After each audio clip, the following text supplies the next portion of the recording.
Puji Tuhan, bergabung kembali di Morning with the Word di YouTube channel saya, Mario Marcelo. Pagi hari ini kita akan mulai hari kita dengan bahas firman.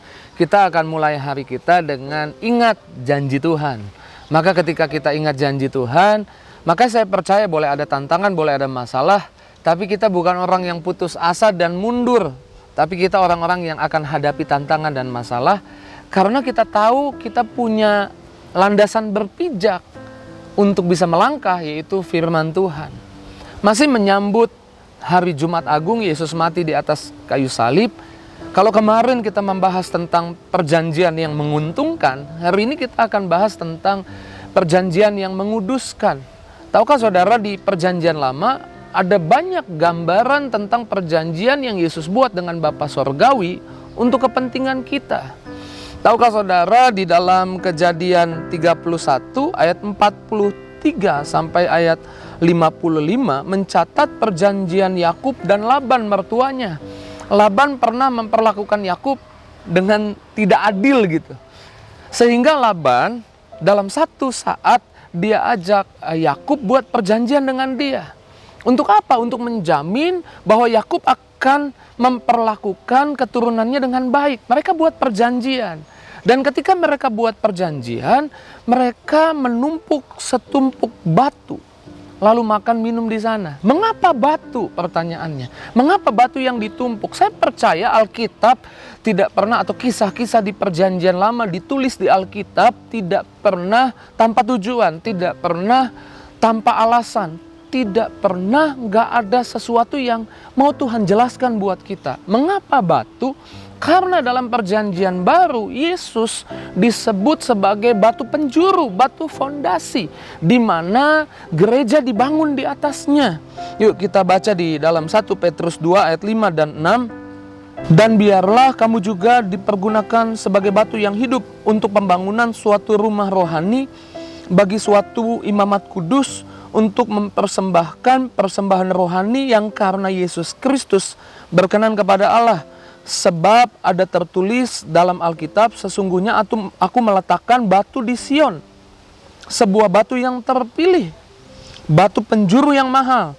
Siapa yang percaya kepadanya tidak akan dipermalukan. Ayat ini menggambarkan kita punya fondasi yang luar biasa untuk kita bisa bangun kekudusan kita, untuk kita bisa bangun kehidupan rohani kita. Maksudnya kehidupan rohani kita bukan bertumbuh, bukan bisa sampai di titik tertentu karena hebat, kuat, gagah setiap kita. Tapi kehidupan rohani kita bisa bertumbuh, bisa sampai di tempat di mana Tuhan mau kita berada, yaitu karena apa yang Tuhan perbuat di atas kayu salib buat kita. Karena apa yang Tuhan telah kerjakan buat kita di atas kayu salib. 1 Yohanes 4 ayat 17, karena Yesus mati di atas kayu salib, maka sama seperti Dia, sama seperti Yesus, demikian kita di dunia ini. Ini adalah landasan untuk kita bangun kehidupan rohani kita. Untuk kita bisa mengasihi sesama, landasannya adalah apa yang Yesus sudah kerjakan buat kita. Di dalam Yohanes 13 ayat 1, dikatakan seperti ini, sementara itu sebelum hari raya Paskah dimulai, sebelum Yesus mati di atas kayu salib, Yesus kasih tahu statement ini. Yesus telah tahu bahwa saatnya sudah tiba untuk beralih dari dunia ini kepada Bapa. Sama seperti Ia senantiasa mengasihi murid-muridnya, demikianlah sekarang Ia mengasihi mereka sampai kesudahannya. Kita harus tahu Tuhan Yesus mengasihi kita sampai kesudahannya. Di atas kayu salib adalah bukti bahwa Tuhan mengasihi saudara dan saya sampai kesudahannya. Semua harga dosa, semua harga pelanggaran yang kita buat selama kita hidup di bumi ini dibayar Yesus di atas kayu salib. Karena Yesus mau bilang, aku mengasihimu sampai kesudahannya. Tuhan tidak berhenti mengasihimu. Tuhan mengasihimu sampai kesudahannya. Ini menjadi fondasi, ini menjadi batu pijakan untuk kita bangun kekudusan kita dalam mengasihi orang lain sampai kesudahannya. dalam mengasihi orang yang jahat sama kita sampai kesudahannya, dalam mengasihi orang yang ngomongin kita di belakang sampai kesudahannya. Kenapa? Karena Yesus juga mengasihi kita sampai kesudahannya. Ini batu fondasi yang Yesus kerjakan, yang Yesus buat adalah batu fondasi untuk kita bangun kekudusan kita. Makanya saya kasih judul perjanjian yang menguduskan. Kekudusan kita bukan karena kehebatan kuat gagah kita, tapi karena apa yang Tuhan kerjakan. Karena Tuhan mati di atas kayu salib, tukar posisi sama kita, kita ada dalam kebenaran, sama seperti Dia, demikian kita sekarang di dunia ini. Kemudian yang kedua, kita bisa memperlakukan orang lain dengan baik. Di dalam Yohanes 13 ayat 4 dan 5 dikatakan seperti ini. Lalu bangunlah Yesus, menanggalkan jubahnya, mengambil sehelai kain dan mengikat pada pinggangnya. Kemudian ia menuangkan air ke dalam sebuah basi dan mulai membasuh murid-muridnya, lalu menyekannya dengan kain yang terikat pada pinggangnya. Tuhan memperlakukan murid-muridnya dengan baik. Jangan lupa, ini sebelum perjamuan kudus. Yudas pergi ketika perjamuan kudus. Ini Tuhan lakukan sebelum perjamuan kudus. Dan Tuhan tahu apa yang akan Yudas perbuat. Tuhan tahu siapa yang akan mengkhianati Tuhan. Tapi even Tuhan tahu siapa yang akan mengkhianati Tuhan, even Tuhan tahu Yudas akan mengkhianati dia, Tuhan memperlakukan Yudas dengan baik. Ini menjadi batu fondasi. Yesus adalah batu fondasi. Yesus adalah batu penjuru supaya gereja dibangun di atasnya. Apa yang Yesus kerjakan, apa yang Yesus buat, menjadi batu pijakan untuk saudara dan saya bisa hidup dalam kekudusan, bisa memperlakukan orang lain dengan baik, bisa memperlakukan orang yang sampai hari ini masih jahat sama kita, kita bisa memperlakukan dengan baik. Bukan karena kita orang baik semata, bukan karena kita orang yang hebat bisa lakukan yang baik, memperlakukan orang jahat dengan baik, tapi karena kita tahu kalau kita bangun fondasi kekudusan kita di atas apa yang Yesus kerjakan, maka bangunannya kuat, bangunannya kokoh, bangunannya hebat.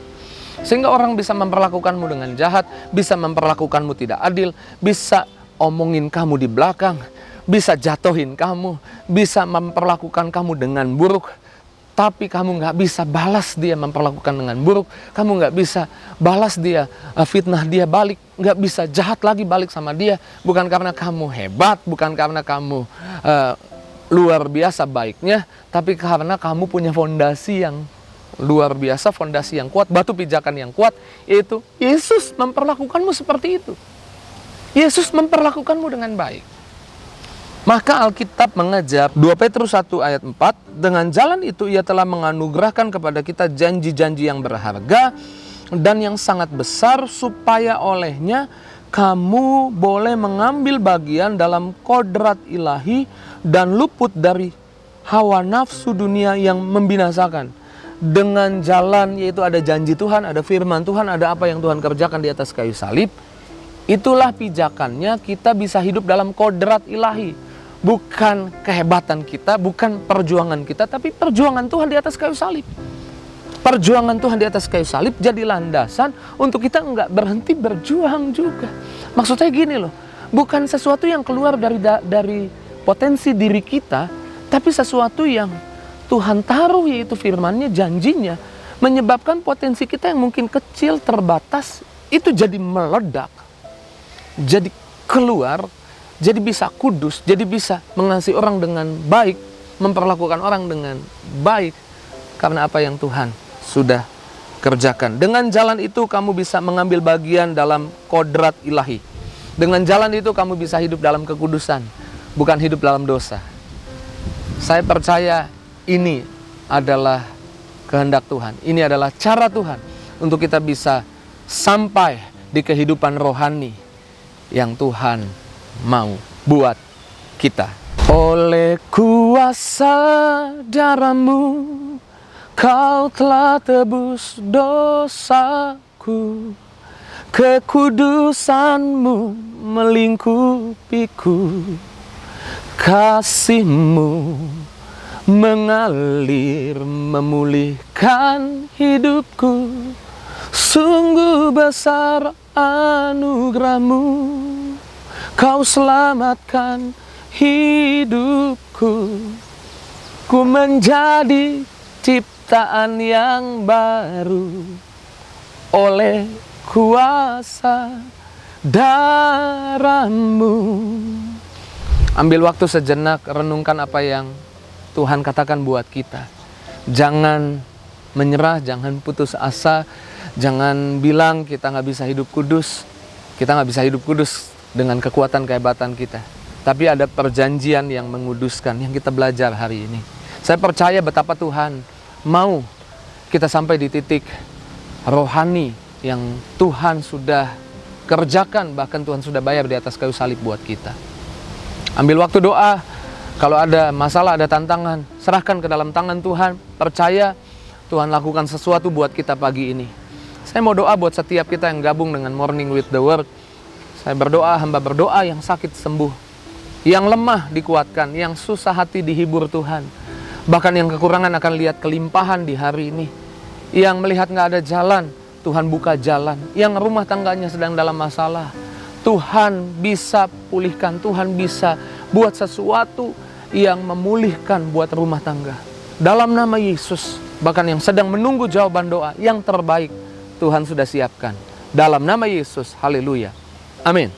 Bagikan kabar baik ini kepada banyak orang. Saya percaya hari ini, jangan tunda.